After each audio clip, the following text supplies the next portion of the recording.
So guys, today we're gonna react to the Auto March, and the winner of the raffle will get an all-expenses-paid trip. Auto out.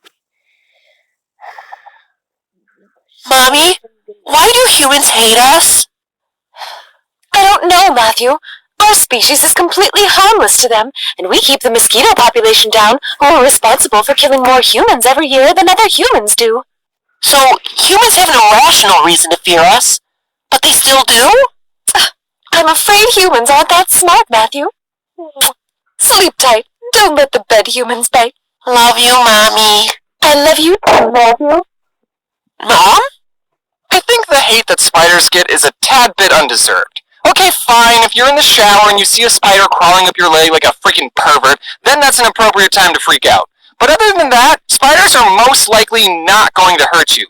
Their webs are too weak to trap you, they don't know how to open doors, and there's only like a 50% chance that they're venomous. Okay, but for real, unless you live in Australia, the chances of you dying by a spider bite is pretty low. There are venomous spiders, yes, and if you're having a negative reaction to a spider bite, then you should get treatment, but a large percentage of spiders are harmless. Even the black widow, known as the most venomous spider in North America, won't kill you if you're a healthy adult. Their bite will be painful for a couple of days, sure, but like, you'll walk it off. that was a joke. If you get bitten by a black widow spider, then don't walk it off. You go see a doctor. And hey, if you're lucky enough, you'll get superpowers. So, wait, the two most dangerous spiders in North America are the brown recluse and the black widow?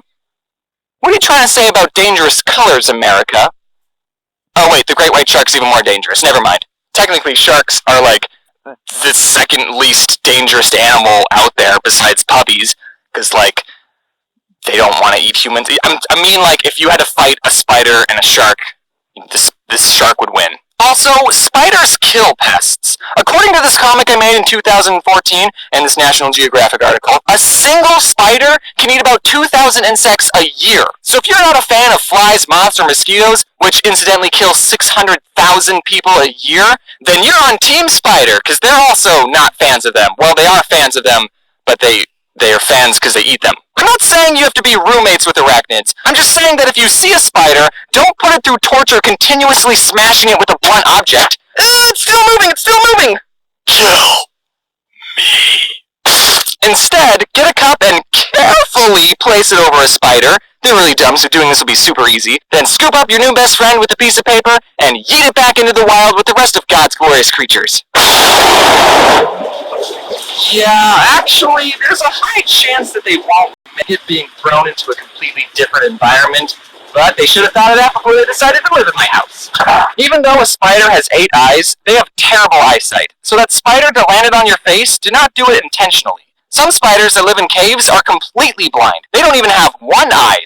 But even if they did have eyes, their whole world would still be pitch black. What a sad life to be a part of. Just every time you're outside seeing the sun, just think that somewhere there's a colony of spiders just in pure blackness, just never seeing the sun, never seeing their children smile or graduate college. They're just sitting in a cave for all their life. So is nature, and that is the way the cookie crumbles. Also, we're forgetting the most amazing thing about spiders, which is that they're incredibly talented in web design.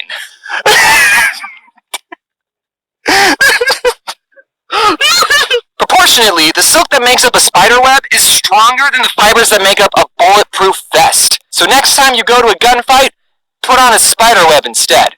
The amazing thing about spider webs is that not only can they save Wilbur from being slaughtered, but it's just stupid incredible that something so small can make such an intricate shape from nothing but the material inside their own bodies. The golden silk orb weaver spider has too many middle names and has enough silk inside of them to make 3 full spider webs. And it's this guy's job to pin that spider down and pull out all of its silk like some kind of spider predator. It's okay though, the documentary said he was just harmlessly immobilizing the spiders. I can't believe this is someone's job. I don't think telling people I'm a YouTuber is that bad anymore. So, what do you do for a living? I harmlessly immobilize spiders with thumbtacks and pull silk out of their abdomen to add to my ever-increasing collection. What about you? Oh, I, make YouTube videos? I see people with arachnophobia being irrationally afraid of these harmless little guys, and I just don't see the sense of fearing something that ultimately does good things for the ecosystem. But you know what we should be afraid of? Bees! Bees are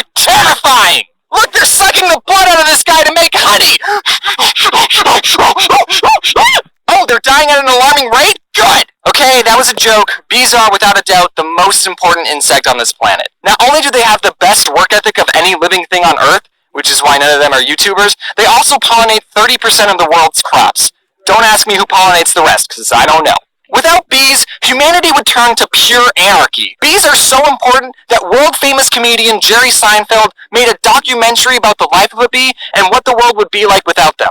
But ever since 2006, bees, just like all the memes say, have been dying at an alarming rate. The scary thing is that scientists don't know exactly the reason for this bee-apocalypse, but they think it has to do with new pesticides being used on farms, parasites that kill the bee, and global warming. So once we figure out how to fix those three problems, we'll be in good shape. It's just a little bee pun. We like to have fun around here. Now what can you, a concerned citizen, do to stop the dropping population of bees? Most likely nothing, because I don't think anyone watching this makes laws about pesticides or stopping global warming. So we just gotta sit back and hope the people who make those laws know the importance of bees. Okay. But maybe you should plant a couple flowers just to be on the safe side.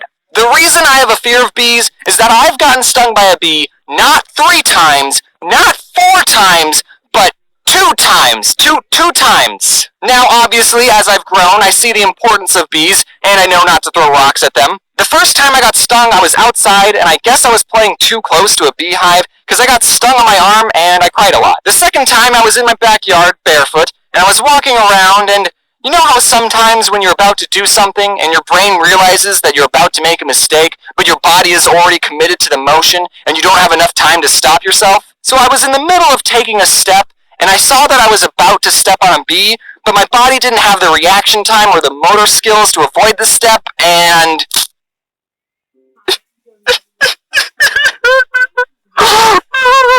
I'm sure the bee was just acting in self-defense, but man, that scarred me. Some people may have an allergic reaction to bee stings, and they should go to a hospital if they get stung, but in my case, it just hurt a lot, and my mom put baking soda over where I got stung, and I cried. When people found out I was afraid of bees, they would always tell me that bees are docile creatures, and they only sting you if they feel threatened. They would say the same thing about spiders too, by the way. So whenever I would see a bee, I would silently freak out and stay as still as a rock, because unlike spiders, with bees, you're not allowed to fight back. You'll both lose if that happens. I gotta show this bee how unthreatening I am. They should be able to just take a look at me and know that. But then, when a bee lands on your arm, holy frick, that's true fear.